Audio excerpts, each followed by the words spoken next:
Salam sejahtera Malaysia, denyut nadi suara rakyat bergema di channel ini.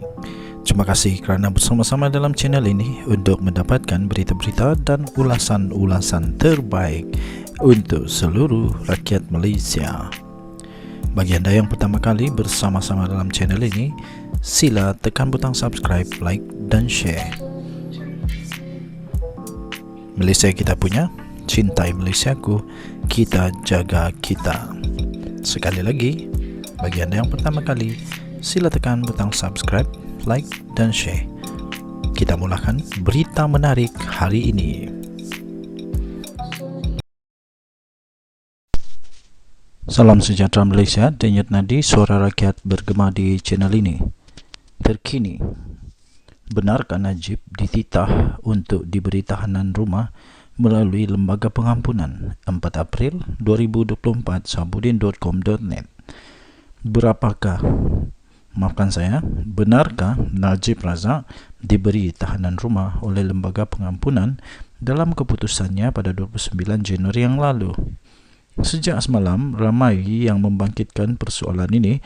Berikutan Najib melalui peguamnya kini memfailkan permohonan bagi mendapatkan kebenaran semakan kehakiman titah adendum atau tambahan oleh Al-Sultan Abdullah Riayatuddin Al-Mustafa Billah Shah di Mahkamah Tinggi.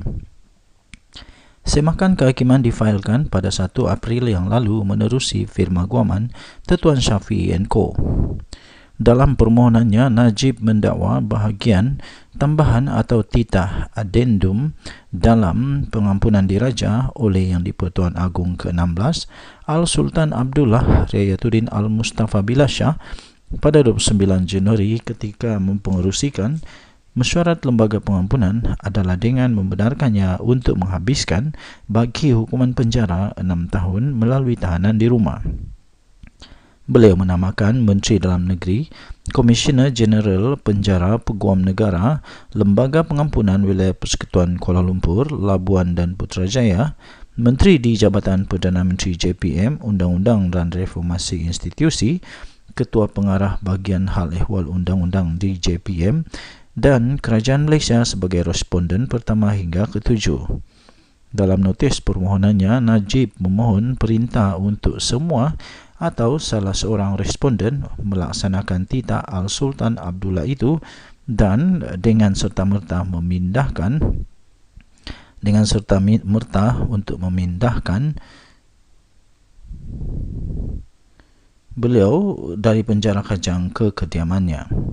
Bekas Perdana Menteri itu kemudian akan menjalani baki hukuman penjaranya di bawah tahanan rumah jika titah adendum berkenaan wujud.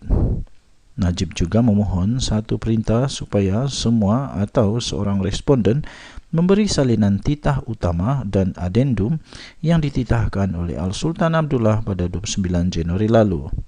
Beliau memaklumkan melalui surat bertulis kepada Al-Sultan Abdullah pada 25 Mac lalu mengenai niatnya memfailkan notis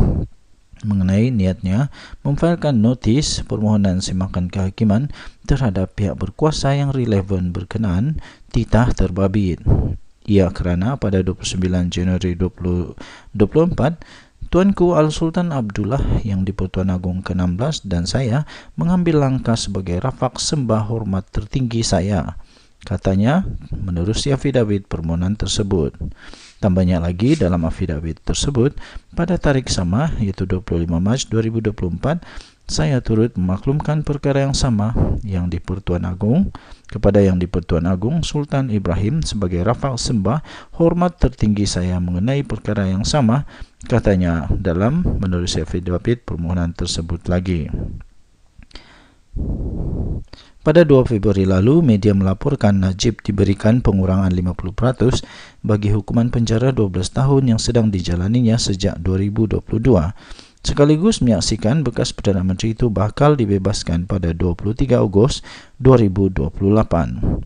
Pada 7 Mac baru-baru ini, ketika membahaskan titah Yang di-Pertuan Agong di Parlimen, bekas Perdana Menteri Ismail Sabri Yaakob mahu kerajaan memberi penjelasan berkaitan rayuan Najib untuk menjalani baki hukuman penjara di rumah menerusi program pelepasan banduan secara berlesen PBSL. Ismail berkata beliau difahamkan rayuan berkenaan Saya ulang sekali lagi. Ismail berkata, beliau difahamkan rayuan berkenaan sudah dimasukkan dalam rayuan kepada lembaga pengampunan yang sedang bersidang sebelum ini. Saya difahamkan perkara ini adalah sebagai lampiran dalam petisyen permohonan rayuan tersebut. Jadi soalan saya, apakah ini benar atau tidak? Kalau ia benar, adakah ia dibincangkan semasa pembentangan rayuan tersebut dan apakah keputusannya soal beliau? Persoalan utama di sini, jika benar Najib diberi hukuman tahanan rumah melalui Titah Agung ke-16 selaku pengerusi lembaga pengampunan, mengapa ia tidak diumumkan dan dilaksanakan?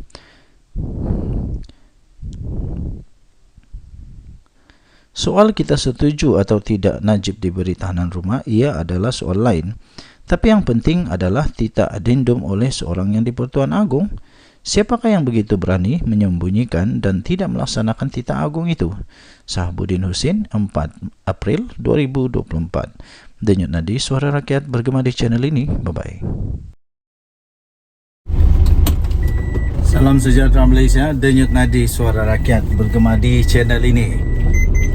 Tuan-tuan dan puan-puan yang dihormati sekalian, akhirnya sekali lagi Agung bertitah. Kali ini ramai orang yang akan meroyan kepanasan. Orang-orang yang memang sudah didakwa makin panaslah. Orang-orang yang rasanya pernah buat makin panas juga. Orang-orang yang pernah menyalahgunakan kuasa, minta rasuah, minta apa-apa yang salah guna kuasa, memang makin meroyan lah kali ini.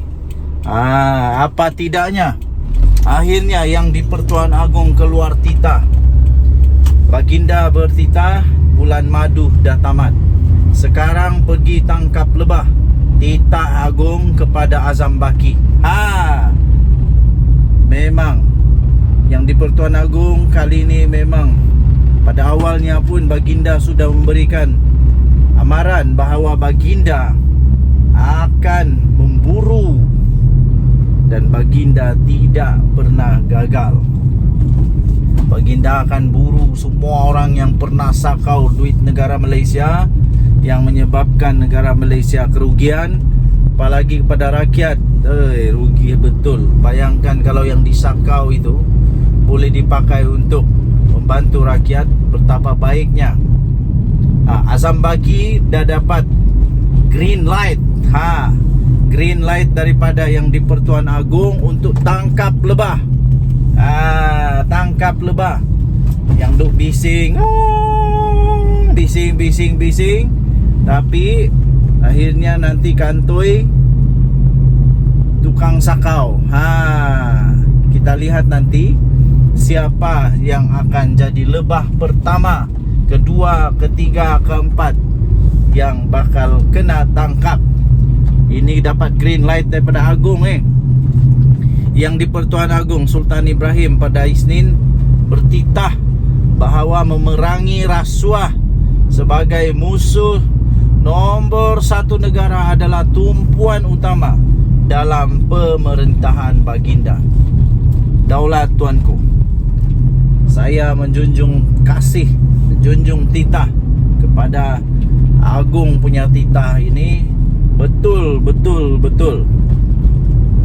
Negara Malaysia baru sekejap diperintah oleh pimpinan Perdana Menteri Datuk Seri Anwar Ibrahim di bawah payung yang Duli Yang Maha Mulia Seri Paduka Baginda yang di-Pertuan Agong. Negara kita sudah mulai kelihatan maju semula, segala-galanya maju. Pelabur-pelabur mulai yakin semula kepada negara Malaysia. Kenapa? Kerana kita betul-betul memerangi rasuah. Dalam catatan terbaru di laman sosial rasmi Baginda, Sultan Ibrahim bertitah bahawa tempoh bulan madu menaiki tahta sudah berakhir. Jadi sebagaimana yang saya titahkan, titah Baginda, sebagaimana yang saya tegaskan sebelum ini, titah Baginda, my honeymoon is over. Now go catch the bees. Titah Seri Paduka Baginda sambil menyerahkan madu kepada Pesuruhjaya, Suruhanjaya Pencegahan Rasuah Malaysia SPRM Tan Sri Azam Baki, sebagai simbolik berakhirnya tempoh bulan madu. Jadi manusia-manusia yang memang rasa panas sekarang memang tiada pilihan. Memang tiada pilihan, bertaubatlah cepat-cepat ya. Berdoalah banyak-banyak, bertobat cepat-cepat. Terdahulu sesi menghadap Seri Paduka Baginda berlangsung selama hampir 30 minit dan Azam antara lain mempersembahkan mengenai perkembangan terkini agensi penguatkuasaan tersebut. Tahniah diucapkan kepada Azam Baki, SPRM yang sudah dapat green light betul-betul daripada Agung untuk tangkap semua yang ada kes-kes yang mungkin boleh didakwa di mahkamah. Ini pasti akan membuatkan ramai orang semakin panas lah. Sekali lagi terutamanya mereka yang memang sudah menjadi sasaran. Kepada mereka yang memang hanya tunggu bukti saja, bukti kukuh, yang sedang disiasat sekarang pastilah semakin meroyan. Yang cuba-cuba untuk melepaskan diri dengan cara macam-macam cara lah, tebuk atap lah, tebuk pintu lah, pintu belakang lah, rampas kuasa lah, tumbang-tumbang lah, macam-macam tumbang lah. Jangan harap boleh terlepas, kerana tidak terlepas lagi.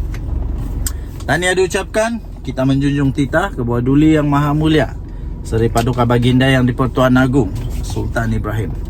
Jumpa lagi, daulat tuanku. Bye-bye.